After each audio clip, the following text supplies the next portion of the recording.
नया साल आ रहा है, 2025 आने वाला है, तो किस तरीके से वो अपने हेल्थ गोल को डिसाइड करे, कहाँ से शुरुआत करें? अगर हम इस तरह से देखें कि हेल्दी रहने का मतलब है बीमारियों से बचना, तो मुझे लगता है ये रिजोल्यूशन लेने में आसानी होगी और कोई भी उसको कर पाए। ओबेसिटी जो है आज के टाइम पे बहुत बड़ा एक डिसऑर्डर बना हुआ है। कैसे इसको प्रिवेंट कर सकते हैं सर? ये सिर्फ लाइफस्टाइल से ठीक की जा सकती है, जिसमें मेनली फूड हैबिट्स है। दूसरी चीज ये कि अगर हम हमारी जो डेली हैबिट्स है सेडेंटरी है, यानी बैठे बैठे बहुत सारा काम करते हैं या हम कुछ नहीं करते हैं, बैठे रहते हैं, फिजिकल इनएक्टिविटी उसका दूसरा कारण। आजकल वेट लॉस सर्जरीज बहुत आने लग गए हैं, और किस स्टेज पे जाकर के हमें ये डिसीजन लेना चाहिए? वेट लॉस के लिए surgery personally I never advise and I don't find it. तो क्या as a surgeon, as a doctor, आप क्या रिकमेंड करते हैं? क्या सप्लीमेंट लेना वाकई इतना खराब है जितना हम सोचते हैं? कि हमारे शरीर के लिए प्लांट बेस्ड प्रोटीन ही फायदेमंद है। अभी तो हार्वर्ड इंस्टीट्यूट ऑफ जो न्यूट्रिशन है, वहां से रिसर्चेस होके आ रही हैं कि जो इंडिया में जो ग्रैंड मदर्स रेसिपी होती थी, जो ग्रैंड मदर्स फूड हैबिट्स होती है, उनको अडॉप्ट करने की जरूरत है टू रिमेन हेल्दी। और ये रिसर्चेस वेस्ट से आ रही है। तो जब वेस्ट से आती है तो हम लोग की आदत है वहां तब उसको ज्यादा महत्व देते हैं। अपनी दादी, अपनी नानी की, अपनी मम्मी की बात नहीं सुनते हैं। वही जब हार्वर्ड से आता है तो फिर हम उसको सुनना शुरू करते हैं। एग्जैक्टली सही बात है सर। तो sir as a meditation practitioner आप कुछ टिप्स उन लोगों को दीजिए जो लोग बहुत ज्यादा फोकस नहीं रह पाते, बहुत शॉर्ट टेम्पर्ड होते हैं या स्ट्रेस बहुत ज्यादा ले रहे हैं, तो उनके लिए क्या हेल्प हो सकती है? दुनिया में ऐसा क्यों हो रहा है, वो ऐसा क्यों कर रहा है, मेरा पड़ोसी है तो उसने ऐसा क्यों किया, मेरा भाई है तो ऐसा क्यों किया, मुझे ये क्यों झेलना पड़ रहा है, इस तरह के तमाम सवाल हैं। चाहे आपकी फैमिली में हो, चाहे आपके नेबरहुड में हो, चाहे आपके वर्क प्लेस पर, all these give rise to stress. अगर इन सवालों का जवाब कहीं से मिल जाए तो स्ट्रेस रिलीव होता है। तो जवाब कहाँ मिलेगा? जवाब हमारे भीतर है। कहते हैं ना डॉक्टर भगवान है, मुझे लगता है कि वो भगवान से पहले एग्जैक्टली आप लोग हैं। हेलो दोस्तों, तो स्वागत है आप सभी का वन स्टेप मोर विद प्रगति पे, जहां पर हम हेल्थ और वेट लॉस से जुड़े काफी सारे वीडियोस लेकर के आते हैं। और आज का वीडियो आप सभी लोगों के लिए बहुत इंपॉर्टेंट होने वाला है, क्योंकि आज के जो हमारे पॉडकास्ट के गेस्ट हैं डॉक्टर नलिन मिश्रा सर, जो कि एक सर्जन है और 30 सालों से अपनी प्रैक्टिस कर रहे हैं। इसके अलावा वो 25 सालों से मेडिटेशन प्रैक्टिशनर हैं और वो इसकी कोचिंग भी देते हैं। इसके अलावा उनका खुद का हॉस्पिटल है प्रयागराज में, और अब तक न जाने हजारों सर्जरियां उन्होंने कर ली होगी। और आज उनका पॉइंट ऑफ व्यू हम लोग जानेंगे वेट लॉस से जुड़ा हुआ, किस तरीके से आप सस्टेनेबल वेट लॉस कर सकते हैं, इनफर्टिलिटी क्यों इतनी बढ़ रही है और उसको कैसे ठीक किया जा सकता है। इसके अलावा जो लोग अपने वेट लॉस के लिए सर्जरी प्लान कर रहे हैं, बायोट्रिक सर्जरी क्या है उसके बारे में भी काफी नॉलेज उन्होंने दिया, और ये कराना से पहले किस बातों का ध्यान देना चाहिए वो भी उन्होंने काफी कुछ इस वीडियो में बताया है। तो बने रहिएगा वीडियो में लास्ट तक। वेलकम नलिन सर, आपका स्वागत है वन स्टेप मोर के प्लेटफॉर्म पे। थैंक यू सो मच अपना इतना इंपॉर्टेंट टाइम हमें देने के लिए। तो सर सबसे पहले पॉडकास्ट स्टार्ट करने से पहले मैं थोड़ा अपने ऑडियंस के बारे में बता दूं। ये वो लोग हैं जो मोस्टली, मेरी ऑडियंस जो है वो विमेन है, वो वैसी विमेन है जो ओवरवेटेड है, वेट लॉस करना चाहती हैं, हेल्थ को लेकर के बहुत कॉन्शियस है, लेकिन डिसीजन नहीं ले पाते, क्योंकि अगेन जो वुमेन होती है उनके पास बहुत सारे टास्क होते हैं, वो खुद को प्रायोरिटाइज नहीं कर पाती हैं। इसके अलावा आजकल इनफर्टिलिटी के इतने सारे केसेस आ रहे हैं, वेट ज्यादा होने की वजह से वो कंसीव करने में उनको दिक्कत आ रही है। तो आज का जो पॉडकास्ट होगा सर, उसमें हम कोशिश करेंगे कि उनकी मदद कर पाए कि वो अब और देर ना करे, अपने हेल्थ को टाले ना, अब डिसीजन लें। कुछ वेट लॉस के साइंस उनको बताएंगे, कुछ टिप्स एंड ट्रिक्स उनको बताएंगे किस तरीके से वो डिसीजन ले सकते हैं और बहुत ही आसानी से अपना वजन कम कर सकते हैं। क्योंकि जो वन स्टेप मोर का मेरा जो मोटो रहता है वो यही रहता है कि वेट लॉस जो है वो ओवरऑल हेल्दी अप्रोच होना चाहिए और आसान होना चाहिए। जो उनकी डेली रूटीन है उसी को फॉलो करके आसानी से अपना वजन कम करे बिना किसी झंझट के। तो जो मेरा पहला क्वेश्चन होगा सर वो ये है कि अगेन नया साल आ रहा है, फिर से हर कोई अपना हेल्थ रेजोल्यूशन लेने वाला है। वेट लॉस होगा, कई लोग का कोई लाइफस्टाइल डिसऑर्डर है उसको ठीक करने का होगा, बट कई बार होता है ना कि हर साल वो लोग न्यू ईयर रेजोल्यूशन लेते हैं हेल्थ को लेकर के, लेकिन बीच में छोड़ देते हैं। तो इस साल वो किस तरीके से अपना हेल्थ का स्ट्रेटेजी बनाए, गोल बनाए, और इस साल उसको क्विट ना करे, पूरा करे, ताकि 2026 में वो कोई नया रेजोल्यूशन ले सके। पूरी जिंदगी वेट लॉस ही थोड़ी ना करेंगे, तो इस साल वो अपने गोल को कंप्लीट कर सके। तो इसके लिए आप क्या टिप्स देना चाहेंगे सर? सबसे पहले तो thank you Pragati ji for giving me this opportunity कि आपके जो ऑडियंस हैं उनसे मैं बात कर सकूं, और ये मैं प्रिविलेज महसूस कर रहा हूं कि आपने मुझे मौका दिया। न्यू ईयर रेजोल्यूशन की जहां तक बात करें तो ये बड़ी कॉमन सी फाइंडिंग है कि न्यू ईयर रेजोल्यूशन बनाते हैं अगर 100 लोग, तो उसमें कंटिन्यू करते हैं शायद 10 लोग। अब इसकी वजह क्या है? इसकी वजह सबसे पहले तो ये है कि जो आपने रेजोल्यूशन बनाया है, जो आपने रिजॉल्व किया है, कितनी आपकी डिजायर है उसको अचीव करने की। तो कई बार लोग उत्साह में एक दूसरे को देख करके, और एक कस्टमरी भी हो गई कि नया साल आया तो कुछ रेजोल्यूशन लो, लेकिन उसमें कायम वही लोग रह पाते हैं जिनका जो डिटर्मिनेशन है वो स्ट्रांग है कि मुझे ये हासिल करना ही करना। और अगर हेल्थ की बात करें, वेलबींग की बात करें, हेल्दी वेट की बात करें, तो मैं सिर्फ ये कहना चाहूंगा कि this is not only about appearance, कि अगर आपका वेट नॉर्मल है, आपका बेली जो है फ्लैट है, तो आप अच्छे दिखते हो। It is not only that. सबसे जो बड़ी इंपॉर्टेंस है कि अगर आपका वेट ज्यादा है तो आप you are prone to so many lifestyle diseases, चाहे वो डायबिटीज हो, चाहे ब्लड प्रेशर हो, इवन कैंसर्स हो। तो अगर ये है तो फिर तो वेट अपना मैनेज करना ही पड़ेगा, आपको एक हेल्दी रेंज में अपने आप को रखना ही पड़ेगा। और जिसको भी इसकी इंपॉर्टेंस पता है तो फिर वो कर सकता है, क्योंकि कहते हैं ना कि अगर आप हेल्थ की ओर बढ़ रहे हो, अच्छी हेल्थ पाना चाहते हो, तो what is important for you? वो हेल्थ इंपॉर्टेंट है, या जो आपकी आदतें हैं, जो लाइफस्टाइल है, जो आपको खाना पीना अच्छा लगता है, कौन सी चीज आपके लिए ज्यादा इंपॉर्टेंट है? जो ज्यादा इंपॉर्टेंट है वही हो जाएगा। तो अगर हम इस तरह से देखें कि हेल्दी रहने का मतलब है बीमारियों से बचना, तो मुझे लगता है ये रिजोल्यूशन लेने में आसानी होगी और कोई भी उसको कर पाएगा। बिल्कुल सही बोला सर आपने। अपने पेन पॉइंट को समझिए, क्या दिक्कतें आप फील कर रहे हैं उसको समझिए, अपने साथ थोड़ा टाइम स्पेंड करिए, और फिर जब हम डिसीजन लेते हैं तो मुझे लगता है कि आसानी हो जाती है डिसीजन लेना और उसको पूरा करना। जब तक हम उस पेन को नहीं समझते तब तक हम कहीं ना कहीं टालते जाते हैं। तो थैंक यू सर, ये बहुत अच्छा पॉइंट आपने बोला। तो जो मेरा दूसरा क्वेश्चन है वो इसी से रिलेटेड है, क्योंकि ओबेसिटी जो है आज के टाइम पे बहुत बड़ा एक डिसऑर्डर बना हुआ है। हमें लगता है कि हर 10 में से 7 या 8 लोगों को ओबीज है, वो ओबेसिटी है की प्रॉब्लम है। और जब मैं अपना स्टडी कर रही थी उसमें मैंने पढ़ा था कुछ डेटास जिसमें बताया था कि ओबेसिटी जो है वो दुनिया भर में सेकेंड लार्जेस्ट डेथ का रीजन आज के टाइम पे बना हुआ है। कैसे इसको प्रिवेंट कर सकते हैं सर? क्या चीजें उनको फॉलो करनी चाहिए कि जिनको नहीं है उनको नहीं हो, और जिनको हो चुका है वो उसको सीरियसली ले और उसको क्योर करने के बारे में जल्दी डिसीजन ले और उसको स्टार्ट करे?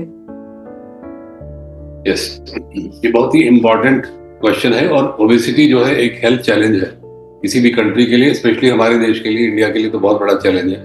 क्योंकि अगर आप देखेंगे, जैसे आपने कहा ना, 10 में से 7 लोग या तो ओवरवेट हैं या ओबीज हैं। इसके लिए मेनली जो रिस्पॉन्सिबल कारण है वो ये है कि पहला तो अवेयरनेस। आपको पता होना चाहिए कि अगर मेरा वेट या मेरा बीएमआई, जिसको बॉडी मास इंडेक्स कहते हैं, वो ज्यादा है, पहले तो ये पता हो। बहुत से लोगों को ये पता ही नहीं है कि ये भी कोई चीज होती है। और जब आपको पता होगा तब आप उसकी रोकथाम करेंगे। और इसमें जो चीजें इंपॉर्टेंट है, मुझे लगता है सबसे ज्यादा इंपॉर्टेंट है आपकी फूड हैबिट्स। आप खाते क्या हो? जितना अधिक हम जंक फूड खाते हैं, जितना अधिक हम प्रोसेस्ड फूड खाते हैं, और हमारे खाने में जितना अधिक कार्बोहाइड्रेट्स होते हैं, उतना ही ज्यादा ओबेसिटी की प्रॉब्लम बढ़ती है। क्योंकि और एक फिगर है कि 70% जो इंडियंस हैं उनको ये पता ही नहीं कि हमारे खाने में क्या होना चाहिए, और 90% इंडियंस की जो उनका फूड है उसमें प्रोटीन की डेफिशिएंसी है। तो जो ओबेसिटी का कारण है वो मेनली डाइट में है। डाइट में आप कितना कार्ब लेते हैं, कितना आप प्रोसेस्ड फूड लेते हैं, कितनी आप रिफाइंड शुगर लेते हैं, और इससे होता क्या है कि जो हमारे शरीर में इंसुलिन बनता है वो इनइफेक्टिव हो जाता है। तो कार्बोहाइड्रेट्स आपने ज्यादा लिया, इंसुलिन भी ज्यादा बनेगा, इंसुलिन उसको ग्लूकोज को सेल में नहीं डाल पाएगा। इस कंडीशन को कहते हैं insulin resistance. Insulin resistance body में फैट स्टोरेज का मुख्य कारण है। अगर किसी ओबीज व्यक्ति का ब्लड में इंसुलिन का लेवल देखा जाए तो बढ़ा हुआ मिलेगा, और वो जो इंसुलिन रेजिस्टेंस है उससे ओबेसिटी होती है, बिकॉज वो फैट स्टोरेज को प्रमोट करता है। साथ ही साथ इसके साथ diabetes, blood pressure, heart disease भी साथ साथ एसोसिएटेड है। तो ये जो ओबेसिटी की प्रॉब्लम है, ये एक बहुत बड़ी प्रॉब्लम है और ये सिर्फ लाइफस्टाइल से ठीक की जा सकती है, जिसमें मेनली फूड हैबिट्स है। दूसरी चीज ये कि अगर हमारी जो डेली हैबिट्स है सेडेंट्री है, यानी हम बैठे बैठे बहुत सारा काम करते हैं या हम कुछ नहीं करते हैं, बैठे रहते हैं, फिजिकल इनएक्टिविटी उसका दूसरा कारण है। और इसके साथ साथ और भी चीजें हैं, जैसे मेनली अगर आप स्ट्रेस्ड हैं तो स्ट्रेस में कुछ लोग क्या करते हैं, वो स्ट्रेस बस्टिंग के लिए वो ज्यादा खाने लगते हैं और मेनली वो मीठी चीजें खाते हैं, शुगर लेंगे, कुछ केक्स पेस्ट्रीज ये खाने लगते हैं। तो ये सारी चीजें हैं जिनकी अवेयरनेस एक तो इम्पोर्टेंट है, दूसरे आपको पता होना चाहिए ओबेसिटी, जैसे मैंने पहले कहा, it's not only about appearance, it is about developing so many illnesses in future. इसलिए उसको कंट्रोल करना तो बहुत आवश्यक है, उसके ऊपर काम करना बहुत आवश्यक है। जी सर, सही में बहुत राइट पॉइंट है ये सर। कई लोगों को तो एग्जैक्टली पता ही नहीं है। मैं तो सर जब कंसल्टेशंस लेती हूँ तो ऐसे ऐसे केसेस आते हैं और उनको लगता है कि मुझे कुछ बहुत बड़ी बीमारी हो गई है, अब तो हम ठीक ही नहीं हो सकता, अब तो मुझे पता नहीं क्या ही हो गया है। और जब हम कंसल्टेशन लेते हैं, उनके लाइफस्टाइल के बारे में जानते हैं, तो 90% पता चलता है कि उनकी लाइफस्टाइल सिडेंटरी है और खाना तो उनका बहुत ही खराब, मतलब खराब है रूटीन खाने का। वही जब ठीक करते हैं तो 90% 90 नहीं 99% प्रॉब्लम वही उनकी सॉल्व हो जाती है। कुछ भी नहीं है तो स्ट्रेस है, कोई रीजन नहीं है स्ट्रेस का, फिर भी स्ट्रेस में है, बस ये सोच के कि हमें क्या हो गया है। एक्शन लेने से डरते हैं, लेकिन बस सोच सोच के अपनी चीजों को और बिगाड़ते जाते हैं। तो यहाँ पे लाइफस्टाइल और एक्टिविटी की बात हुई सर, फिजिकल एक्टिव रहना बहुत जरूरी है।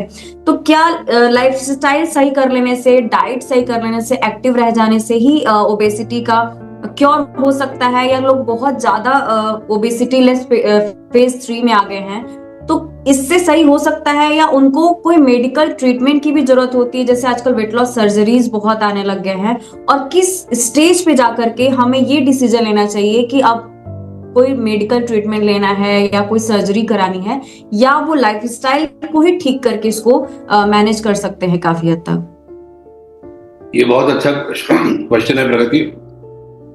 देखिए, obesity is because of lifestyle, उसका ट्रीटमेंट भी is correction of lifestyle.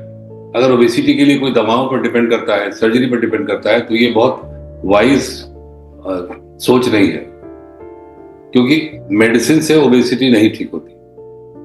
Surgery obesity के लिए जो होती है बड़ी डिबेटेबल है कि करनी चाहिए या नहीं करानी चाहिए लोग। मेरा पर्सनली ये मानना है, ओबेसिटी की जो समस्या है केवल आपकी लाइफस्टाइल करेक्ट होने से ठीक हो सकती है। उसमें मेनली क्या करना है, आपको अपना फूड देखना है और उसके अंदर प्रोटीन का इंटेक बढ़ाना है। इंडियंस में जो हम लोग खाना खाते हैं उसके अंदर 80% जो कैलोरी हमारी आती है, 82 एंड समटाइम 90% कैलोरी कार्ब से आती है। या बहुत से लोगों को ये भी गलतफहमी है कि फैट से ओबेसिटी होती है। ओबेसिटी का एक बहुत बड़ा कारण है एक्सेसिव इंटेक ऑफ कार्बोहाइड्रेट्स, और साथ साथ ये जो हमने बात की जंक फूड की, प्रोसेस फूड की, इसमें भी शुगर ही मेन चीज है, प्रोसेस शुगर जो है। तो ये carbohydrates they are responsible for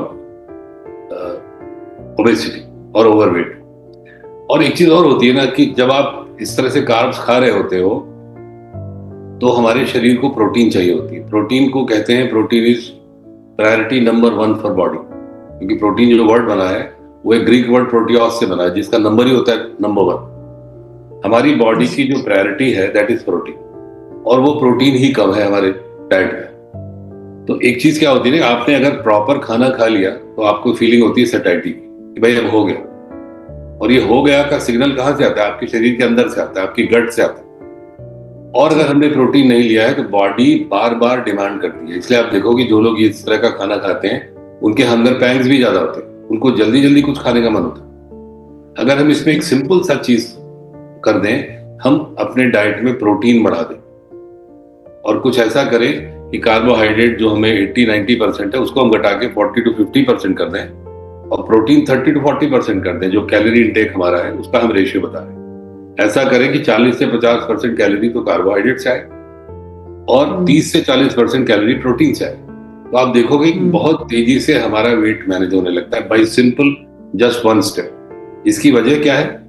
protein हमारी सेल की जो डिमांड है उसको फुलफिल करता है, और जो सेटाइटी की फीलिंग होती है वो आता है। अगर आप देखोगे आपने अपने डाइट में प्रोटीन की मात्रा अच्छे से ली हुई है जितनी रिक्वायर्ड है, तो आपको ये क्रेविंग नहीं होगी स्नैक्स लेने की, you will not feel like it. और ये एक बहुत बड़ा फैक्टर है जो हमारे वेट को मैनेज करता है। दूसरे कार्ब्स में भी हमको ध्यान रखना होता है कि हम सिंपल कार्बोहाइड्रेट्स लें या कॉम्प्लेक्स कार्बोहाइड्रेट। सिंपल कार्बोहाइड्रेट्स में क्या होता है, उनका ग्लाइसीमिक इंडेक्स ज्यादा होता है। जैसे आपने कोई सिंपल शुगर लिया, जैसे रिफाइंड शुगर हो गया, या कोई जो कन्फेक्शनरीज में, बिस्किट्स में, पेस्ट्रीज में, इन सब में होता है, इससे आपका ब्लड शुगर तुरंत राइज करता है। और जब ब्लड शुगर राइज करेगा तो इंसुलिन का लेवल भी राइज करेगा। That adds to insulin resistance, जो कि मोटापे के लिए रिस्पॉन्सिबल है। तो हमको अपने कार्ब्स भी ये देखने होते हैं कि ज्यादा से ज्यादा हम कॉम्प्लेक्स कार्ब्स लें, ग्रेन्स जो अनाज में होता है कार्ब, जिसका ग्लाइसेमिक इंडेक्स लो होता है, यानी वो शुगर को धीरे धीरे बढ़ाता है। तो अगर केवल हम ये दो चीज करें और रेगुलर एक्सरसाइज करें, कहा जाता है 30 minutes per day for at least 5 days a week. जो भी एक्सरसाइज आपको अच्छी लगती हो, चाहे वॉक करो, चाहे जॉग करो, चाहे रन करें, चाहे लड़कियों के लिए तो मैं कहता हूँ आप आधे घंटे स्किपिंग ही कर लो। और फिर अगर कोई रेजिस्टेंस ट्रेनिंग करता है, कोई वेट बेयरिंग एक्सरसाइज करता है, तो बहुत अच्छा है। एक्सरसाइज कर लिया, अपने डाइट को ठीक किया, थोड़ा स्ट्रेस मैनेजमेंट में, जैसे आपकी कम्युनिटी है वन स्टेप मोर, अगर आप इस तरह की कम्युनिटी से कनेक्ट होते हैं तो स्ट्रेस अपने आप धीरे धीरे कम होने लगता है, because you are meeting people, you are talking to people. और थोड़ा सा ध्यान दें हम अपने नींद के ऊपर, अच्छी नींद लें। नींद के लिए जरूरी है कि हमारा डिनर अर्ली हो, डिनर और बेड टाइम के बीच में गैप हो। थोड़ा स्क्रीन टाइम का ध्यान रखें। आजकल सोशल मीडिया कुछ लोगों के लिए हेल्पफुल है, कुछ लोगों के लिए एंटरटेनमेंट का साधन है। जो केवल एंटरटेनमेंट के लिए यूज करते हैं, वो एंटरटेनमेंट तो हो रहा है लेकिन अपनी हेल्थ खराब हो रही है, क्योंकि उसकी वजह से आप बैठे रहते हो, नींद अच्छी नहीं आती। कितने लोगों को मैंने देखा सो रहे हैं, सोते सोते वो रील देख रहे हैं या मूवी देख रहे हैं। तो all these impact your health. और इसकी ये सब चीजें अगर कंट्रोल की जाए, डाइट उसमें प्रोटीन बढ़ाना है, कार्ब्स कम करने हैं, कुछ फ्रूट्स एंड वेजिटेबल्स की मात्रा अच्छी रखनी है, आप एक्सरसाइज करो, और कुछ नहीं तो आप दिन भर एक्टिव रहो। मान लीजिए आपका काम है बैठे रहने का, तो हम लोग एडवाइस करते हैं कि अगर आप बैठे बैठे काम करते हो तो एक अलार्म रखो और हर 1 घंटे पर उठकर 5-10 मिनट के लिए आप वॉक कर लो। और आजकल तो स्मार्ट वॉचेस बड़ी कॉमन है, सब लोग लगाते हैं, तो इसमें आप देखो कि कम से कम 10,000 स्टेप्स हो गए। तो ये सारी चीजें हैं, अगर हम इसको अच्छे से करते हैं प्रगति, तो मुझे लगता है कि वेट को हम मैनेज कर सकते हैं आसानी से। और आपने पूछा सर्जरी, तो वेट लॉस के लिए surgery personally I never advise and I don't find it a very good alternative. क्यों? क्योंकि सर्जरी के कॉम्प्लिकेशंस होते हैं, and surgery for any other thing in an obese person is risky. I hope you get the point. मान लो हमको कोई किसी और डिजीज के लिए सर्जरी करनी है, और मैं तो सर्जन हूं बाय प्रोफेशन, अगर वो पेशेंट ओबीज है तो हमको एक्स्ट्रा कॉशन रखनी पड़ती है उसकी। बिल्कुल। और ओबेसिटी की सर्जरी तभी की जाती है जब उसकी ओबेसिटी इतनी ज्यादा हो कि उसका नॉर्मल जो डेली के फंक्शन है वो हैम्पर हो जाए, उठना बैठना चलना मुश्किल हो जाए। Only in that cases surgery can be considered, पर वहां पर उसी तरह से रिस्क भी उसका ज्यादा जी। अगर कोई मुझसे वेट लॉस के लिए सर्जरी की बात करता है तो आई एडवाइस कि बिल्कुल सोचना भी नहीं है, क्योंकि सर्जरी 2 चीजें की जाती है उसमें। एक तो जो हम खाना खाते हैं फूड पाइप से होकर स्टमक में जाता है जी। स्टमक के अंदर 3 से 4 घंटे खाना रहता है, वहां पर उसकी क्रशिंग होती है, उसका काइन बनता है, डाइजेस्टिव जूसेस के साथ मिक्सिंग होती है, और जो स्टमक है उसकी फुलनेस पर आपकी सेटाइटी डिपेंड करती है। जब वो फूल जाता है एक स्टेज का, तो आपको महसूस होता है मेरा पेट भर गया। तो सर्जरी में क्या करते हैं, उसको छोटा कर देते हैं स्टमक, उसका एक पोर्शन काट देते हैं। स्टमक छोटा हो गया तो सेटाइटी जल्दी हो जाएगी। Are you getting the point?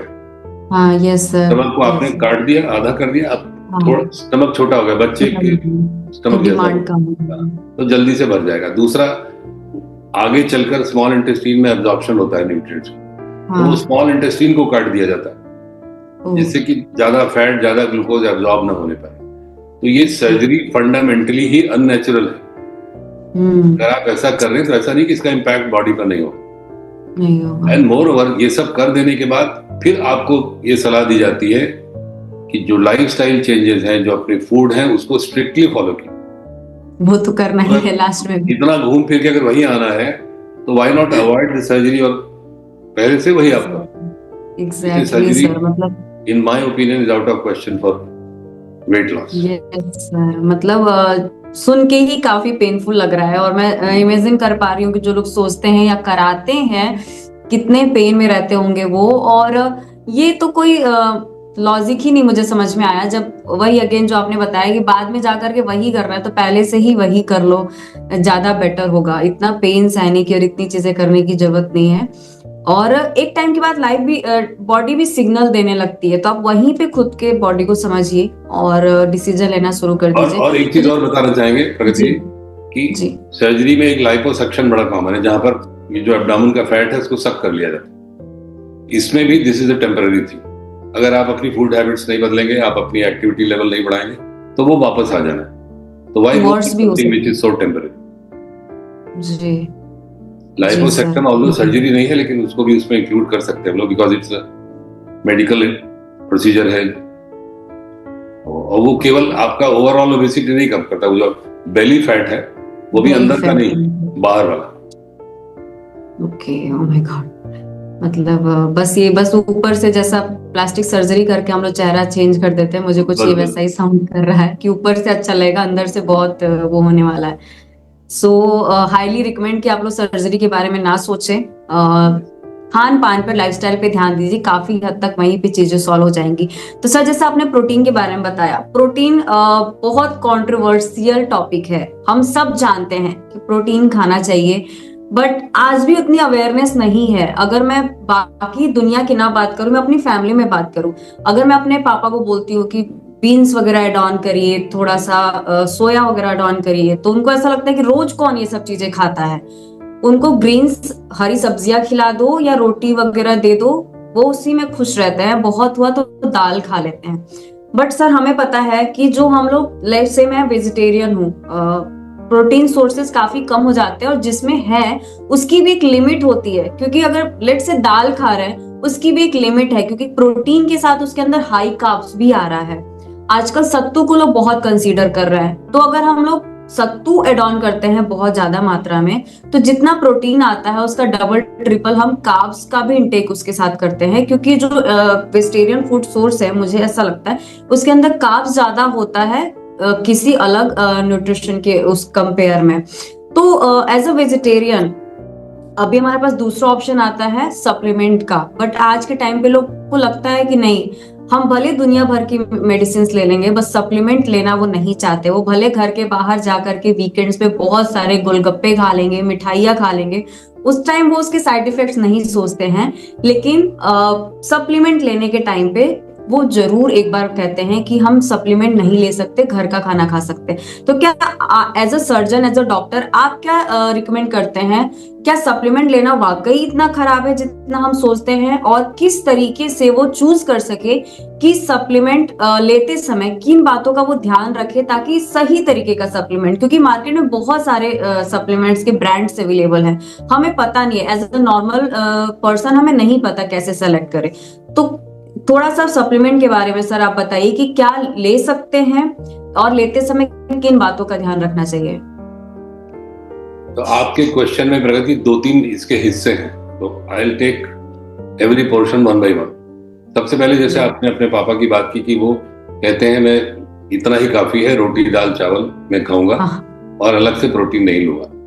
तो उनकी सोच में उनका दोष नहीं है। अगर हम आज से 40-50 साल पहले की बात करें, तो उस समय जो ग्रेन्स होते थे, जो गेहूं होता था, चावल होता था, इसके अंदर प्रोटीन की मात्रा अच्छी खासी होती थी जी। गेहूं में 20% प्रोटीन होता था, चावल में 16, 17, 18% प्रोटीन होता था। आज के टाइम पे तो हम सोच ही नहीं सकते ये। यस, अभी क्या हुआ है, ये जो तमाम सारी जो एग्रीकल्चर की सुविधाएं हैं आर्टिफिशियल, उन्होंने अनाज को, फल को, सब्जी को बड़ा बनाया है, लेकिन न्यूट्रिशन वहां से खत्म हो गया। आज गेहूं की बात करें तो उसमें हार्डली 2% प्रोटीन होगा, चावल की बात करें तो मुश्किल से 1 या 2% होगा। तो अभी लोगों को ये जानने की जरूरत है कि रोटी चावल में प्रोटीन नहीं मिल रहा है, हमको सिर्फ कार्बोहाइड्रेट्स मिल। अगर हमको प्रोटीन की मात्रा डाइट से पूरी करनी है, तो नंबर 1 जो रिक्वायरमेंट है, और ये रिसर्चेस भी प्रूव करती है कि हमारे शरीर के लिए प्लांट बेस्ड प्रोटीन ही फायदेमंद है। एनिमल प्रोटीन फायदेमंद नहीं है, it is out of question. तो पहली चीज तो प्लांट बेस्ड प्रोटीन। अब प्लांट बेस्ड प्रोटीन आएगा कहाँ से, उसके सोर्सेज क्या है? उसके सोर्सेज हैं दालें, नट्स, सीड्स। तो हमको अपने भोजन में दालों को, बीज तरह तरह के जो होते हैं, और नट्स, अखरोट है, काजू है, बादाम है, इन सबको शामिल करना ही होगा अगर हम प्रोटीन अपने लेते हैं जी। Animal protein is not recommended health के लिए। आप कोई कहे कि मैं मीट खाता हूं, मैं चिकन खाता हूं, दैट इज नॉट रिकमेंडेड। वो आपको वेट भी बढ़ाएगा और आपको तमाम बीमारियों की ओर भी ले जाएगा। और आजकल आप देखोगे तमाम वेस्टर्नर जो है वो वेजिटेरियन हो रहे हैं, यहाँ तक कि लोग वेगन हो रहे हैं, दूध और वो भी नहीं ले रहे। तो this is because of their health awareness. अब सवाल उठता है कि क्या हम दालों से, सीड से, नट से अपनी पूरी प्रोटीन की रिक्वायरमेंट कर लेंगे, कंप्लीट कर लेंगे? वहां पर सवाल उठता है कि आपको पता है कि आपको कितना ग्राम प्रोटीन चाहिए डेली? तो आपके जैसे जो हेल्थ वर्कर्स हैं, जो लोगों को गाइड कर रहे हैं, उनको पहले लोगों को बताना पड़ेगा कि हमारे शरीर की प्रोटीन रिक्वायरमेंट कितनी है। और वो चाहे जितना आप कोशिश कर लो, खाने से नहीं पूरे होने वाले। इसलिए मेरी तरफ से supplements are essential, especially when we talk about protein.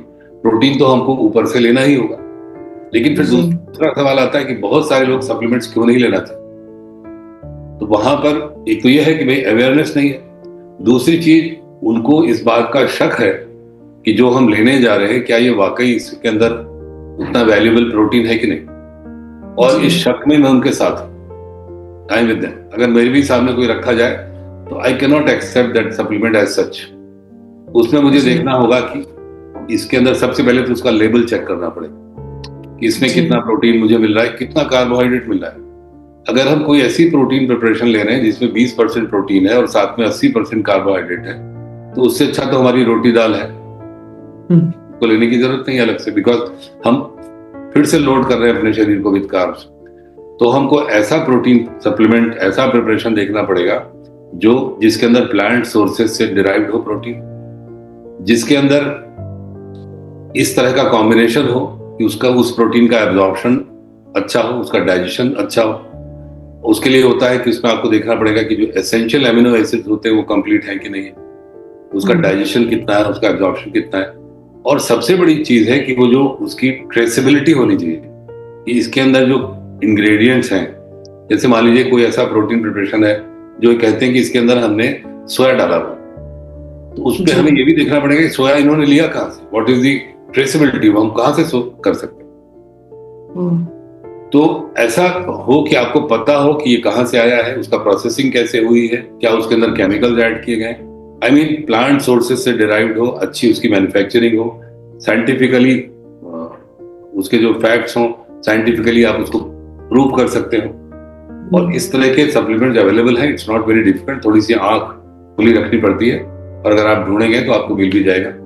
और हम लोग हेल्प भी करते हैं लोगों को to find out that kind of supplement.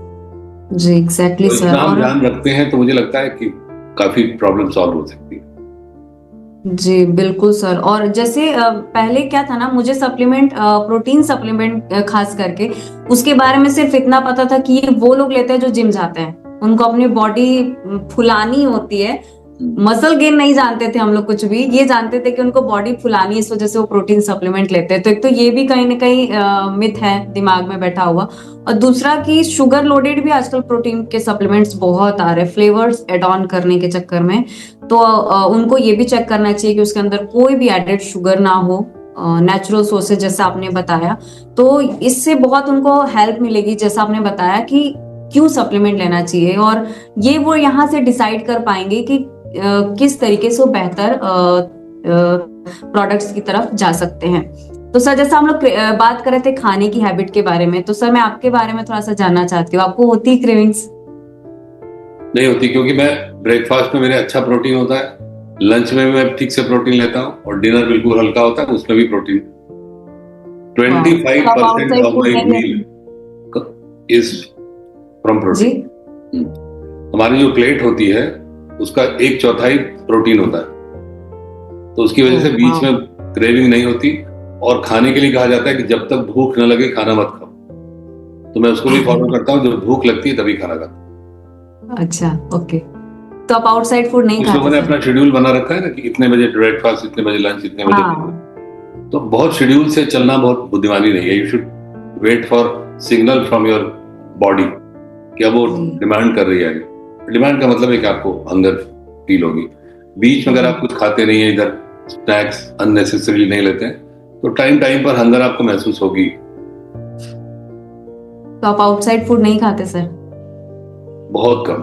देखो, ये तो नहीं कह सकते कि नहीं खाते। कई बार कुछ ऑब्लिगेशंस होते हैं, आप किसी पार्टी में गए, कई बार घर में बच्चे ही कहते हैं चल के बाहर खाना है, तो करते हैं, बट वहां भी कॉशियस रहते हैं। लेकिन बहुत ज्यादा नहीं था कि महीने में 3-4 बार जा ही रहे, ऐसा नहीं। मुझे लगता है 3-4 महीने में एक बार कभी हम लोग बाहर खाते होंगे। बाहर खाने में वो भी जैसे जैसे समय बदल रहा है ना, हर चीज बदल रही है। बाहर जब आप खाना खाते हैं तो जो बहुत कम ऐसे रेस्टोरेंट ओनर होंगे, ऐसे फूड प्रोवाइडर होंगे जिनको आपकी हेल्थ की फिक्र होगी। वो चाहते हैं कि आपको कोई ऐसा खाना दे दें जो आपकी जीभ को थोड़ा हिला दे, और आप बार बार तो स्वाद के ऊपर फोकस होता है, और उसके लिए कुछ भी यूज करते हैं जो हमारे लिए हार्मफुल होता है। तो इसलिए जब आप when you go and dine out occasionally, तो चलो ठीक है, बॉडी उसको एक्सेप्ट कर लेती है, बॉडी उसको एडजस्ट भी कर लेती है। बट अगर हमारी हैबिट बन जाती है तो फिर वही सब होता है जो हम लोग अभी बात कर रहे थे। वाओ, मतलब अगर एक बार लाइफस्टाइल अच्छे से हमने मैनेज कर लिया तो ये सारी चीजें मुंह माया लगने लगती है, इसकी जरूरत ही नहीं पड़ती है हमें। क्रेविंग सब जैसे नहीं कहते मुंह माया है, तो सब मुंह माया ही बन के रह जाती है। और सच में जो वही हम लोग कहते हैं ना कि जो चीज जीभ को अच्छी लगती है वो कहीं न कहीं हेल्थ के लिए खराब होती है। कई लोग आज के टाइम पे भी हैं जो अपने टेस्ट को ज्यादा इंपॉर्टेंस देते हैं हेल्थ की जगह पे, बट मैं उनको यही बोलती हूँ कि आप ठीक है, अभी मेरी बात ना मानो, बाद में आकर के आप फिर हमारी हेल्प लेने वाले हो। So thank you so much sir. Taste का तो ये होता है ना प्रगति की, आपका टेस्ट डेवलप हो जाता है जब स्वास्थ्य आपकी प्रायोरिटी होती है। तो आप देखोगे कि कुछ दिनों के बाद जो चीजें आपको पहले बहुत स्वादिष्ट लगती थी वो अब स्वादिष्ट नहीं लगती, बल्कि आपको खाने का मन नहीं होता। Exactly. तो ये it's a matter of how you feed your body. कुछ दिनों की हो सकता है, जी बोलिए। धीरे धीरे वो जो स्वास्थ्यकारी भोजन है वही आपको स्वादिष्ट भी लगने लगता है। एग्जैक्टली सर, मैं आपको अभी अपना बताती हूँ। कल मैं अलसी जो फ्लैक्स सीड्स होते हैं उसके लड्डू बना रही थी, तो मुझे याद आया कि जब हम छोटे थे तो जब हमारी मम्मी विंटर्स में बनाती थी और बोलती थी कि ये खाओ लड्डू बना, हम बहुत गंदा सा मुंह बनाते थे कि ये कौन खाता है यार, ये सब चीजें हमें खाने को मत बोला करो। वो घर पे जब आंवले के च्यवनप्राश बनाती थी गुड़ डाल करके, तो हमें वो अच्छा नहीं लगता था कि यार मम्मी ये सब हम नहीं खाएंगे। बट जब मैं कल खुद बना रही थी और उसका इम्पोर्टेंस अब जब मुझे पता है, तो मुझे समझ आ रहा था कि टाइम के हिसाब से और नॉलेज अवेयरनेस के अकॉर्डिंग हम लोग कितना चेंज हो जाते हैं। सो बड़ा अच्छा पॉइंट आपने बोला। और जो चीजें पहले नहीं अच्छी लगती थी और उसका इम्पोर्टेंस अब पता है, तो मैं खुद कितने सारे लड्डू जो पहले मम्मी बनाती थी वो मैं खुद बनाती हूँ अब अपने घर पे। जो कि हेल्थ के लिए बहुत जरूरी है। सर जो मेरा नेक्स्ट, अभी तो हार्वर्ड इंस्टीट्यूट ऑफ जो न्यूट्रिशन है वहां से रिसर्चेस होके आ रही हैं कि जो इंडिया में जो ग्रैंड मदर्स रेसिपी होती थी, जो ग्रैंड मदर्स फूड हैबिट्स होती, उनको अडॉप्ट करने की जरूरत है टू रिमेन हेल्दी। और ये रिसर्च वेस्ट से आ रही है, तो जब वेस्ट से आती है तो हम लोग की आदत है वहां तब उसको ज्यादा महत्व देते हैं। अपनी दादी अपनी नानी की अपनी मम्मी की बात नहीं सुनते हैं, वही जब हार्वर्ड से आता है तो फिर हम उसको सुनना शुरू करते हैं। एग्जैक्टली सही बात है सर, ये तो बिल्कुल सही है। जो मेरे भी क्लाइंट्स आते हैं ना, तो मैं उनको यही बोलती हूँ कि जैसे लोग डाइट करने से पहले डर जाते हैं कि अब तो हमें छोड़ना पड़ेगा सब कुछ। मैं उनको याद दिलाती हूँ कि पहले आपकी जो ईटिंग हैबिट थी रही है जो आपके घर में पहले, उसको याद करो, रिमाइंड करो और उसी पे चलने की कोशिश करो। अब कोई साउथ का है उसको एकदम से सैलेड खाने लगे या उसको राइस हटा दे तो बहुत मुश्किल हो जाता है। तो हम कोशिश करते हैं कि जो उनकी लाइफस्टाइल है, जो सालों से उनका ईटिंग हैबिट है, उसी के अकॉर्डिंग वो क्योंकि सबका जो जिस एरिया में वो रहते हैं उनका डाइजेस्टिव सिस्टम, बॉडी का सिस्टम उसी के हिसाब से अडॉप्टेड रहता है। बिल्कुल। तो वही मैं कोशिश करती हूँ कि उनको उनके जो फैमिली है, क्योंकि जो हमारी दादी नानी के नुस्खे थे, जो भी हमारी ईटिंग हैबिट थी ना, वही अब आगे जाकर के हमारे काम में आने वाली है। तो जो मेरा नेक्स्ट क्वेश्चन था वो, जैसे सर्जरी के बारे में तो हमने काफी बात कर ली और आपने तो उस पर बिल्कुल ही नो लगा दिया है, बट फिर भी एक जो बहुत ज्यादा आजकल फेमस हो रहा है वो बायोट्रिक सर्जरी के बारे में थोड़ा सा आप बता दें कि क्या है और अगेन आपने तो बता ही दिया है, लेकिन अगर कोई कराता है तो उसके क्या रिस्क और बेनिफिट्स हो सकते हैं? बेरियाट्रिक सर्जरी वही है प्रगति जो मैंने आपको बताया, जिसमें स्टमक को छोटा कर देते हैं या इंटेस्टाइन का एक पोर्शन काट देते हैं, उसी को कहते हैं बेरियाट्रिक सर्जरी। ओके। और इसमें जैसे मैंने बताया रिस्क, जो रिस्क सर्जरी में है वही यहाँ भी है। एडवांटेज उसकी इमीडिएट तो आपको हो सकती है, तुरंत वेट घट गया है। जैसे मान लो किसी का वेट 150 kg है, उन्होंने सर्जरी कराई तो जल्दी से वेट आ जाएगा 190, इतना हो जाएगा कुछ ही दिनों में।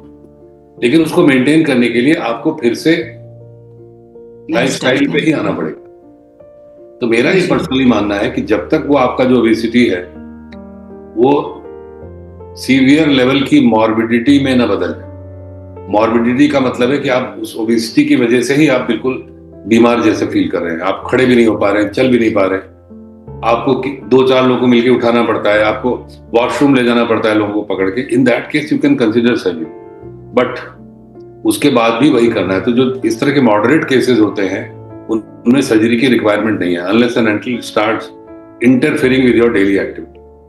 और रिस्क सब वही रिस्क है, आपका स्टमक छोटा कर दिया गया, आपकी इंटेस्टाइन कम कर दी गई। अब जो आप फैट और उसका एब्जॉर्प्शन तो कम हो रहा है, लेकिन न्यूट्रिएंट्स का भी एब्जॉर्प्शन तो कम हो गया। It is overall impacting your health, and it is not something जो बड़ी खुशी खुशी जाके किसी को करवाना चाहिए कि सर्जरी कराने के बाद अब मैं फिट हो जाऊं। मेरा कहने का मतलब ये वो तभी जरूरी है when your normal daily routine, उठना बैठना वॉशरूम जाना खड़े होना is not possible because of your overweight. Only in those cases surgery is to be considered. और सर्जरी रिस्की है, इस तरह के केसेस में और रिस्की है सर्जरी।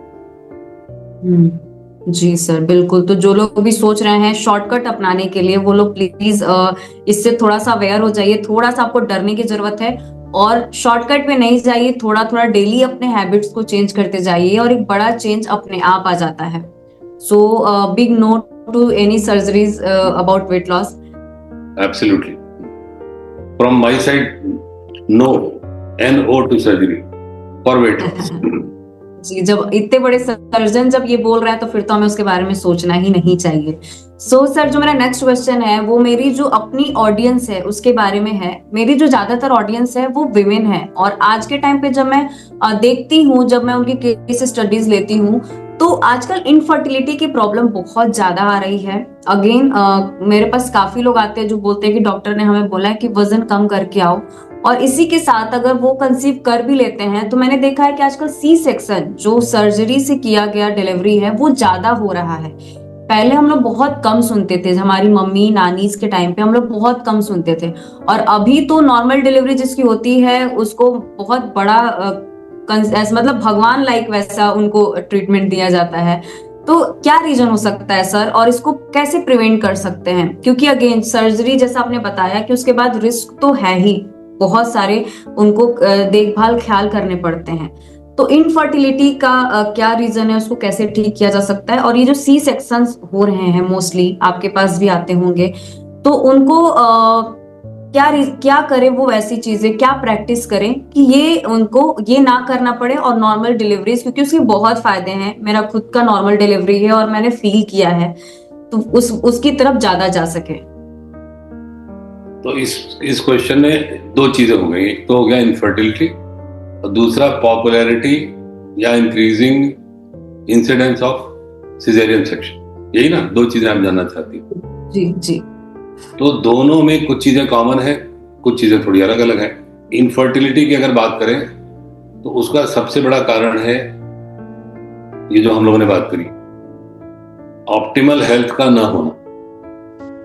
जो कपल है, चाहे वो हस्बैंड हो चाहे वाइफ हो, they are not in optimal health.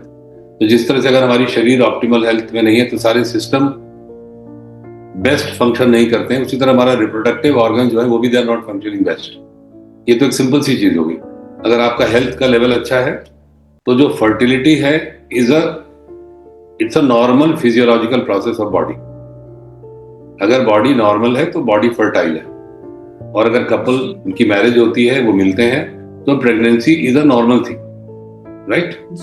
ये क्यों नहीं है, इनफर्टिलिटी बढ़ क्यों रही है? उसका एक बड़ा कारण यह है कि हम उस हेल्थ को मेंटेन नहीं करें, एक जनरल अगर बात करें। दूसरे कुछ और उसके कारण है। एक सबसे बड़ा कारण ये है कि आजकल लड़कियों से बात करो तो वो शादी नहीं करना चाहती, isn't it? प्रगति की बात हम नहीं कर रहे हैं, हम और तमाम लड़कियों की बात कर रहे हैं जिनको हम देखते हैं। जी, बिल्कुल, करियर फैक्टर और बहुत सारे फैक्टर्स। 30-35 साल की उम्र हो गई but still they don't want to Mary.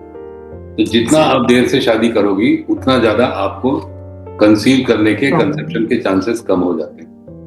Okay. दूसरी जो हमारी लाइफस्टाइल है, जिस तरह से हम स्ट्रेस्ड रहते हैं, जिस तरह से हम पॉल्यूशन फेस कर रहे होते हैं, फिर हमारी सोच भी ऐसी है कि भाई पहले कैरियर बन जाए, पहले कमाना तो शुरू करें, फिर तो बच्चे के बारे में सोचें। तो ये सारी सोच और ये इन सबका असर होता है आपके दिमाग, काफी देर हो जाता है कि बॉडी भी कहती थी चलो ठीक है, जब नहीं चाहते तो नहीं सही। फिर उसके बाद जब आप चाहना शुरू करते हो तो फिर ढेर सारी और चीजें होती हैं। फिर आप you go for assisted reproduction technology, इसको आर्ट्स कहते हैं या IVF कहते हैं। तो ये सारा सब इसलिए है क्योंकि हमारी जो लाइफस्टाइल है वो नॉर्मल नहीं है। और फिर दूसरी ओवरवेट होना इनफर्टिलिटी का कारण है। एक बहुत कॉमन है आजकल गर्ल्स में PCOS, पॉलीसिस्टिक ओवेरियन सिंड्रोम या पॉलीसिस्टिक ओवेरियन डिजीज। तो ये सारी चीजें जो है इनफर्टिलिटी को कंट्रीब्यूट करती हैं। स्ट्रेस सही है, साइकोलॉजिकल फैक्टर सही है, और कहते हैं जो आप सोच रहे हो, शादी हुई अभी बच्चा नहीं चाहिए, अभी बच्चा नहीं चाहिए, तो जो सोचोगे वही होगा ना। फिर एक स्टेज ऐसी आती है कि आपका सबकॉन्शियस माइंड सोच रहा है भाई बच्चा इनको नहीं चाहिए, सोच में काफी डिले कर देते हैं। यस, तो फिर वो होता ही नहीं। तो मेरे हिसाब से तो इनफर्टिलिटी के सारे कारण है। पॉल्यूशन उसमें इंपॉर्टेंट है, तमाम सारे जो हम जो खा रहे हैं उसके अंदर न जाने क्या क्या हमारे शरीर में जा रहा है, हेल्थ हमारी इंपैक्ट हो रही है, वेट हमारा गेन हो रहा है, और साइकोलॉजिकल फैक्टर्स तो ही हैं, स्ट्रेस तो ही है। For a couple to conceive एक अच्छा एनवायरनमेंट होना चाहिए, external as well as internal. वो दोनों की कमी है आज के समय में, इसलिए इनफर्टिलिटी के केसेस बढ़ रहे हैं। अब आते हैं सिजेरियन सेक्शन इतना ज्यादा क्यों होता है। तो जैसे आज की बात करें, स्पेशली अगर यंग लोगों की बात करें, तो everybody needs life of convenience, ऐसी लाइफ हो जिसमें कोई अड़चन न हो। तो प्रेगनेंसी के बाद डिलीवरी होनी है तो अड़चन फ्री डिलीवरी क्या है? एक टाइम फिक्स किया, उस टाइम पर डॉक्टर ने सेट किया, एवरीथिंग इज ओके, सेक्शन किया, पेट को काटा, बेबी को निकाल लिया, सब कुछ एनेस्थीसिया में हो रहा है, बाद में उसको एनाल्जेसिक दर्द की दवाएं दी जा रही है, 1-2 दिन के बाद एवरीथिंग इज ओके। किसी ने वो दर्द का मतलब उसको फेस करने की नौबत ही नहीं। तो आजकल ये बहुत कॉमन है कि हमको लेबर पेन अवॉइड करने हैं, बट उसके बाद भी तो काफी पेन होता है सर। होता है, पर वो शायद उनके मन में लेबर पेन बहुत ज्यादा होता है, इसलिए जो मुझे लग रहा है, मैं अपनी बात बता रहा हूँ। दूसरे अगर हम बात करें हेल्थ केयर प्रोफेशनल की, यानी डॉक्टर्स की बात करें, मिडवाइफ्स की, नर्सेस की, तो जो नॉर्मल डिलीवरी होती है प्रगति, उसके अंदर हर किसी को वेट करना पड़ता है। Everyone has to be alert, patient को वॉच करते रहना पड़ा है। अब उसके कॉन्ट्रैक्शंस कैसे हो रहे हैं, अब उसका जो एक इंटरनल एक साइन है, डायलिटेशन कितना हो रहा है। तो ये जो डिलीवरी की जो तैयारी होती है, इसमें वेट बहुत करना पड़ता है, बहुत उसको मॉनिटर करना पड़ता है उसकी प्रोग्रेस को। तो even the health care professional they are happy कि ये सब चक्कर में कौन पड़े, सिजेरियन कर। एक चीज और आजकल बहुत हो रही है, लोग एक स्पेसिफिक डेट में स्पेसिफाइड टाइम पे चाहते हैं डिलीवरी।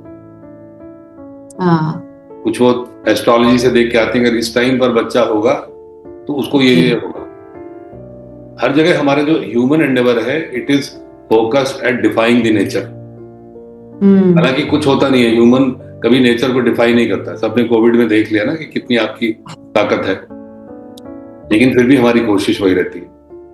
तो लोग वो भी करके फिर प्लान करके आते हैं कि डॉक्टर साहब हमारे पेशेंट का इस दिन आप कर दीजिए, तो उस दिन तो सिजेरियन नहीं होगा, तभी तो हो पाएगा। मुझे लगता है ये सब कुछ कारण है जिससे सी सेक्शन बढ़ रहा है, क्योंकि हम आराम की जिंदगी चाहते हैं, और बाद में उसके बहुत सारे कॉम्प्लिकेशन होते हैं। सबसे बड़ा तो आपके पेट के ऊपर एक बड़ा सा स्कार बन जाता है, फिर मसल वीक हो जाती है, एब्डोमेन प्रोटूबरेंट हो जाता है, फिर आप बहुत जिम जाते हो सब कुछ ठीक करने के लिए, बट एक्चुअली वो ठीक होता नहीं। जबकि नॉर्मल डिलीवरी अगर हुई है तो कोई भी लेडी जो है अपना जो उसका जो बॉडी है, very quickly it can come back. तो यहाँ सवाल वही है कि नॉर्मल क्या है, नेचर ने हमको क्या दिया है, और हम कर क्या रहे हैं। तो अगर हम कुछ कर रहे हैं तो कन्वीनियंट तो हो सकता है, लेकिन उसका जो इम्पैक्ट है वो तो हमें झेलना ही पड़ता है बाद। दूसरे एक चीज और भी है कि नॉर्मल डिलीवरी में कई बार कॉम्प्लिकेशंस की संख्या ज्यादा होती है। अगर आपके पास एक्सपर्टाइज नहीं है, तो आपको देखने वाला अगर एक्सपर्ट नहीं है, तो कॉम्प्लिकेशंस हो सकती हैं। उनसे भी अवॉइड करने के लिए सिजेरियन किया जाता है। आई थिंक इसके अलावा भी हो सकता है कुछ, क्योंकि मैं गायनेकोलॉजिस्ट और ऑब्स्टेट्रिशियन नहीं हूँ, मैं तो सर्जन हूँ, तो जो मैं देखता हूँ वही बता रहा हूँ। एग्जैक्टली सर, एग्जैक्टली, बहुत ही वैलिड पॉइंट है सर। मुझे भी काफी कुछ जानने को मिल रहा है, और पेशेंस और फोकस की बहुत ज्यादा कमी है अगेन आज के टाइम पे। और जो आपने बताया, लोग वेट नहीं करना चाहते, ये बहुत बड़ा फैक्टर हो सकता है, क्योंकि मेरा खुद 3 दिन वेट करने के बाद डिलीवरी हुई नॉर्मल। तो आई थिंक उतना पेशेंस नहीं है लोगों में एग्जैक्टली, और इतना पेन वियर करने का भी। हालांकि बाद में मैंने देखा है काफी पेनफुल होता है वो भी, बट लोगों को शॉर्ट टर्म हर चीज चाहिए आज के टाइम पे। तो सर आप 25 सालों से आप वो मेडिटेशन भी प्रैक्टिस कर रहे हैं, 25 साल से। तो सर आज का जो टाइम है, जैसे इनफर्टिलिटी की हमने बात करी, उसमें स्ट्रेस बहुत बड़ा फैक्टर होता है सर। उसकी वजह से लोग कंसीव नहीं कर पा रहे, क्योंकि हस्बैंड वाइफ के अंदर वो माइंड का मैच नहीं करना, और काफी चीजें जो हम लोग मैकेनिकल बना देते हैं, स्ट्रेस में बहुत ज्यादा है, फोकस नहीं है। तो sir as a meditation practitioner आप कुछ टिप्स उन लोगों को दीजिए जो लोग बहुत ज्यादा फोकस नहीं रह पाते, बहुत शॉर्ट टेम्पर्ड होते हैं, या स्ट्रेस बहुत ज्यादा ले रहे हैं, तो उनके लिए क्या हेल्प हो सकती है? क्योंकि अगेन स्ट्रेस से भी ओवरवेट होना, या अगर आप ओवरवेट हो तो आपका वजन कम नहीं हो पाता है जल्दी, अगर आप बहुत ज्यादा स्ट्रेस में रहते हैं। ओके, ये बड़ा अच्छा सवाल है, लेकिन इसका आंसर बहुत लंबा हो सकता है, पर I will try to keep it as short as possible. जी, देखिए प्रगति, स्ट्रेस होता क्यों है लोगों को? क्योंकि ढेर सारे क्वेश्चंस हैं जिनका जवाब उनको नहीं मिलता। दुनिया में ऐसा क्यों हो रहा है, वो ऐसा क्यों कर रहा है, मेरा पड़ोसी है तो उसने ऐसा क्यों किया, मेरा भाई है तो ऐसा क्यों किया उसने, मुझे ये क्यों झेलना पड़ रहा है। इस तरह के तमाम सवाल हैं, चाहे आपकी फैमिली में हो, चाहे आपके नेबरहुड में हो, चाहे आपके वर्क प्लेस पे हो। All these give rise to stress. अगर इनका हमको सवाल कहीं, इन सवालों का जवाब कहीं से मिल जाए तो स्ट्रेस रिलीव हो सकता है। तो जवाब कहाँ मिलेगा?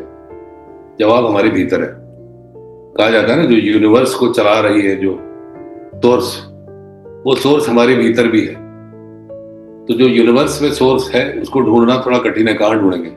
लोग ढूंढ तो रहे तमाम, कहीं कोई तीर्थ स्थान चला जा रहा है, कोई किसी मंदिर में जा रहा है, कोई कहीं चला जा रहा है। बट मेरा ये मानना है कि अगर वो अपने भीतर है तो भीतर ही ढूंढो, उसको आसान है, कहीं जाने की जरूरत क्या है। उसके लिए आंख बंद करके फोकस करना पड़ेगा अपने हार्ट पर।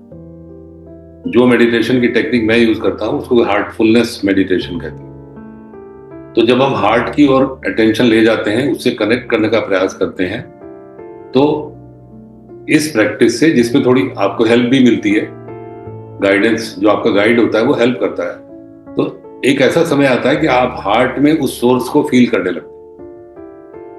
उससे आपका इंट्रोडक्शन हो जाता है, उससे आपका एक रिलेशनशिप बन जाती है, और फिर आपको अपने भीतर से ही इन सवालों के जवाब मिलने लगते हैं। और मोस्ट ऑफ द टाइम जवाब ये आता है कि ये जो कुछ भी तुम्हारे साथ हो रहा है, तुम ही तो रिस्पॉन्सिबल हो। और जब हम ही रिस्पॉन्सिबल हैं तो हमारा दुख कष्ट कम हो जाता है। एक जो शॉर्ट में मेडिटेशन के बारे में बता सकते हैं वो ही। और फिर आप सोर्स से कनेक्ट हो गए। ढेर सारी ऐसी चीजों को लेकर आपको स्ट्रेस रहता है जिनसे आप अभी अफेक्टेड नहीं भी हो, फिर भी आप, अब वहां हमास में और इजराइल में क्या हो रहा है, यू आर स्ट्रेस्ड, जबकि कोई असर हमारे ऊपर उसका नहीं है। तो इन सब चीजों से भी हेल्प मिलती है कि किस चीज को कितना सोचना है, कितनी देर तक सोचना है। लोग मेडिटेशन अगर करेंगे तो मेंटल हेल्थ तो अच्छी होगी ही होगी। और ये भी कहा जाता है कि आपकी physical health depends on your mental health. Healthy body के लिए एक हेल्दी माइंड जरूरी है ना। तो अगर आपका माइंड हेल्दी है तो उसका इम्पैक्ट आपके शरीर पे भी आता है। अपने आप सब चीजें आप समझने लगते हो, डिसाइड करने लगते हो, मुझे क्या खाना चाहिए, कितना सोचना चाहिए, कितना खुशी में कितना सेलिब्रेट करना चाहिए, दुख में कितना दुखी होना चाहिए। कहने का मतलब है कि when you meditate, moderation life में होने लगता है, और आप खुद अपनी जीवन को, अपनी चीजों को संभालने लगते हो। ज्यादा से ज्यादा आप शांत होते जाते हो, ज्यादा से ज्यादा आपकी काम की एफिशिएंसी बढ़ती जाती है, और हेल्थ तो अच्छी होती है। I hope I could explain in short. बिल्कुल सर, बहुत सिंपल है, बहुत ही सिंपली तरीके से आपने बताया, और बहुत ही वैलिड बताया कि बस यही करना है। हम जो चीजें करनी है हमें सब पता है, बट हम उसको छोड़ के बाकी चीजों पे फोकस करते हैं, जो सामने दिख रहा है उस पर करते ही नहीं है फोकस, और end of the day result उसी से आता है जिसको हम इग्नोर करने की कोशिश कर रहे हैं, जिसको आप देखना नहीं चाहते हैं। तो बहुत ही शॉर्ट में आपने ये बताया कि जो है सामने उसी को देखने की कोशिश करो, उसी को प्रैक्टिस करो, रिजल्ट उसी से आएगा। तो जैसे सर आपका काम है सर्जन का, बहुत फोकस वाला काम है। हम लोग तो एक पिन भी चुभ जाती है देखते हैं तो डर जाते हैं, या मुझे खुद ब्लड से बहुत फियर है, और आप लोग का तो काम ही है। तो अभी तक सर आपने ऑलमोस्ट 30 साल के एक्सपीरियंस है, तो कितने सर्जरीज किए, और मतलब फोकस बहुत लगता होगा सर, तो आप उस चीज को कैसे मेंटेन करते हैं? और जैसे घर जाने के बाद क्या चीजें वो चीजें दिमाग में रहती हैं, या अपने आप को कैसे फिर से रिफ्रेश कर पाते हैं? जब मैं मेडिकल स्टूडेंट था प्रगति, तो आपको बताऊं कि पहली बार जब मैंने एक पेशेंट का घाव देखा, हम लोग की ट्रेनिंग होती है, बेड साइड ट्रेनिंग होती है, एज अ मेडिकल स्टूडेंट हम लोग बेड पेशेंट को घेर कर खड़े थे, और जो डॉक्टर थे, जो हमारे टीचर, उन्होंने उसकी ड्रेसिंग खोली और उसको देखकर मैं फेंट हो गया, एकदम गिर गया। वहां पर जो स्टाफ था वो उठा के ले गया, फिर थोड़ी देर बाद हमको होश आया तो पता चला कि अलग ट्रीटमेंट की जरूरत पड़ गई। एक घाव देखकर आप बेहोश हो गए, और उसके बाद आप देखो कि मैं सर्जन ही बना। उस समय हम मेडिकल स्टडीज की ऐसी स्टेज में थे कि हम कुछ भी चुन सकते थे, बट डेस्टिनी ऐसी थी कि आई बिकेम अ सर्जन। और फिर जब आपका वो काम होता है तो इस सब का कोई असर नहीं पड़ता। हम लोग तमाम बार ऐसा होता है कि सर्जरी करते रहते हैं, एकदम एफिशिएंटली कर रहे हैं, फोकस वहां पर है, लेकिन बात भी कर रहे हैं, डिस्कस भी कर रहे हैं, सब कुछ कर रहे हैं। तो जो आपका काम होता है ना, उसके अंदर आप एक्सपर्ट हो जाते हो। सर्जरी तो मैंने काउंट ही नहीं कर सकते कितनी की होंगी, हजारों की होंगी अब तक, इतने सालों। But that becomes a part of your routine. कभी कभी तो कुछ उसका कॉम्प्लिकेटेड सर्जरी होती है जिनका इम्पैक्ट आता है, आपके दिमाग पे भी आता है, और फिर उसको बारे में आप सोचते हुए, वहां पर भी हमारे मेडिटेशन ने हेल्प किया। वो मेडिटेटिव स्टेट में जब आप सर्जरी करते हैं तो कहा जाता है कि you are not doing it, only your hands are being used, कोई और ही कर रहा है सर्जरी। तो अगर इस हालत में हम करते हैं कि हम एक उसका वो बन जाए, क्या कहते हैं, निमित्त मात्र बन जाए किसी सर्जरी, तो ऊपर वाला ही कर रहा है, मेरे खाली हाथ यूज हो रहे हैं, तो ऊपर वाला तो कभी गलत करेगा नहीं, वो तो बढ़िया ही करेगा।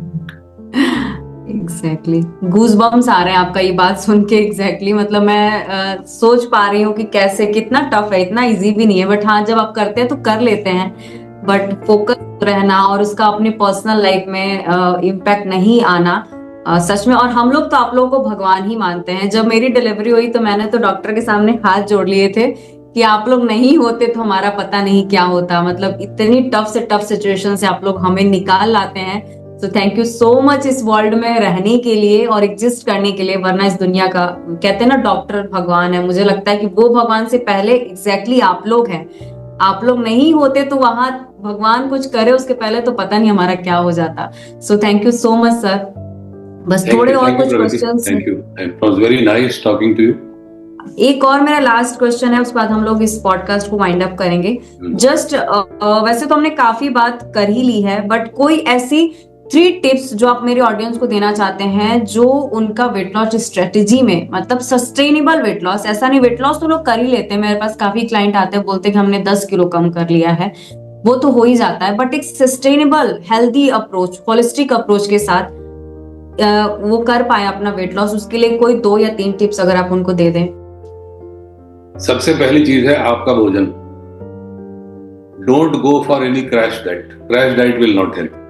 आप जो जीवन भर अपना सकते हो वही अपनाओ। और जीवन भर हम क्या अपना सकते हैं? एक साधारण खाना जो हम खाते हैं, उसके अंदर क्या क्या कंपोनेंट है उसके ऊपर थोड़ा ध्यान देना पड़ेगा। मोस्ट इंपॉर्टेंट चीज है कि कोई भी ऐसा फूड प्रोसेस्ड हो, पैक्ड हो, उसको टोटली अवॉइड करना चाहिए, बिल्कुल नहीं खाना है। और जैसे मैंने बताया, डाइट में प्रोटीन की मात्रा आप एडिक्वेट रखो। दूसरी जो टिप मैं देना चाहूंगा, बी एक्टिव, रिमेन एक्टिव। बैठे मत रहिए। कुछ भी आपका बैठे रहने का भी काम है तो चलते फिरते रहिए, उसके अंदर एक्सरसाइज भी शामिल है, एक्सरसाइज आप जरूरी करो, लेकिन अपनी एक्टिव भी बने रहो। और तीसरा काम है अपनी नींद पर ध्यान रखना। आपको एक अच्छी नींद आनी चाहिए, उसके लिए जरूरी है कि स्ट्रेस का मैनेजमेंट प्रॉपर हो, आपका जो स्क्रीन टाइम है वो प्रॉपर हो, और अर्ली डिनर हो, और अर्ली आप बेड पर जाएं। कई बार हमारा जो प्रोफेशन है, जैसे मैं बात तो ये कर रहा हूँ, लेकिन मेरे लिए बड़ा चैलेंज होता है रात में जल्दी सोना। अभी भी मैं जल्दी नहीं सो पाता हूँ, क्योंकि तो वहां पर आई मीन जितना अधिक से अधिक हो सके आप करो। अगर आपकी तरफ से वो लापरवाही नहीं होगी तो जो कभी कभी करना पड़ता है उसका भी इम्पैक्ट नहीं होगा, बिकॉज नेचर है, नेचर में सब चीज का इंतजाम है। वहां पर भी देखा जाता है ना, जैसे माँ अपने बच्चों को देखती है कि भाई इसको ये चीज की रिक्वायरमेंट है, इसको उसकी रिक्वायरमेंट है, उसको उसकी requirement. If you are honest your profession तो थोड़ा बहुत चल जाएगा, जैसा मेरे साथ चल रहा है। बट बाय एंड लार्ज अगर आप ये कर सकते हो तो अर्ली डिनर, आई मीन 7:30, 8, 8:30 बजे तक आप खाना खा लो, उसके बाद 10:30, 11 तक सो जाओ, फिर सुबह उठ के थोड़ा एक्टिव रहो, थोड़ी एक्सरसाइज करो और अपने खाने का ध्यान रखो and remain in association with positive people. जैसे प्रगति है, इनकी जो कम्युनिटी है वन स्टेप मोर, इनके साथ आप कनेक्टेड रहेंगे तो यू रिमेन पॉजिटिव, क्योंकि ये पॉजिटिविटी ही स्प्रेड करती है। तो अगर आप ये 3 काम करते हो तो वेट क्या, आपकी पूरी हेल्थ जो है वो एंश्योर्ड हो जाएगी। और कहते हैं कि लाइफ स्पैन, एक चीज होती है लाइफ स्पैन, कि आप ज्यादा दिन जियोगे। तो जो हम लोग हैं, डॉक्टर्स हैं, जो मेडिकल साइंस है, तो ज्यादा दिन लोगों को जिला तो रहे हम, लेकिन उनमें उनके आखिरी 20-25 साल हमारे पास दौड़ते दौड़ते बीतते हैं। डॉक्टर्स के पास जा रहे हैं, हॉस्पिटल के पास जा रहे हैं। पर अगर आप इस तरह की जो कम्युनिटी है वन स्टेप मोर, प्रगति जी है, इनकी आप बातें सुनोगे तो आप जियोगे भी ज्यादा और डॉक्टर से और हॉस्पिटल से बचे भी रहोगे। और इसको कहते हैं हेल्थ स्पैन। तो हमारा जितना लाइफ स्पैन हो उतना ही हेल्थ स्पैन हो, तो क्या कहते हैं, that is possible. And I will, मैं आपकी तारीफ करूंगा प्रगति कि आप इस तरह का काम कर रही हैं, लोगों को आप अवेयर बना रही हैं, लोगों के साथ जुड़ रही हैं, और इससे अच्छा काम आज के समय में कोई दूसरा नहीं। एंड आई फील प्रिविलेज्ड कि आपने मुझे इनवाइट किया लोगों से बात करने के लिए, and thank you so much and I wish you all the best. इस काम में आप ज्यादा से ज्यादा लोगों की हेल्प करें, और आप खुद, आपको मैं देखता रहता हूँ, अभी आप when you had gone through pregnancy, फिर आपका बच्चा हुआ, उसके बाद थोड़ा सा आपने वेट पुट ऑन किया, and I had been observing you, कितने अच्छे से उसको आपने मैनेज किया and you became fit once again. तो यही चीज आप लोगों को सिखा रही है, that's great. Thank you so much sir, और इतने वर्ड्स के लिए, और इतना नॉलेजफुल सेशन था। मैंने खुद काफी कुछ सीखा, इतने इंसाइट्स देखे और इतने डेटा मैंने आज सीखा, काफी कुछ नॉलेज हुआ। सो thank you so much sir, इतना टाइम देने के लिए वन स्टेप मोर को और हमारे ऑडियंस को, हमें थैंक यू सो मच। मैं आज बहुत ब्लेस्ड और ऑनर्ड फील कर रही हूँ आपको हमारे प्लेटफॉर्म पे ला करके। It was my pleasure, totally my pleasure Pragati, and thank you so much. Thank you sir, thank you so much sir. तो दोस्तों ये था हमारा आज का वीडियो, जहां पर डॉक्टर नलिन मिश्रा ने काफी कुछ नॉलेज हमें दिया, काफी कुछ डिसीजन आसान बनाने में हमारी मदद की। तो अब टाइम है खुद को अवेयर करने का, डिसीजन लेने का और खुद को फिटेस्ट वर्जन देने का। तो 2025 आप सभी लोगों के लिए काफी हेल्दी हो और आप इस साल अपने न्यू ईयर रेजोल्यूशन को कंप्लीट कर पाए। आपकी वेट लॉस जर्नी में किसी भी तरीके से अगर मैं आपकी मदद कर सकती हूँ तो आप नीचे डिस्क्रिप्शन में दिए लिंक पे कांटेक्ट कर सकते हैं। Happy new year to all of you. खुश रहिए, हंसते रहिए, हेल्दी रहिए। नमस्ते।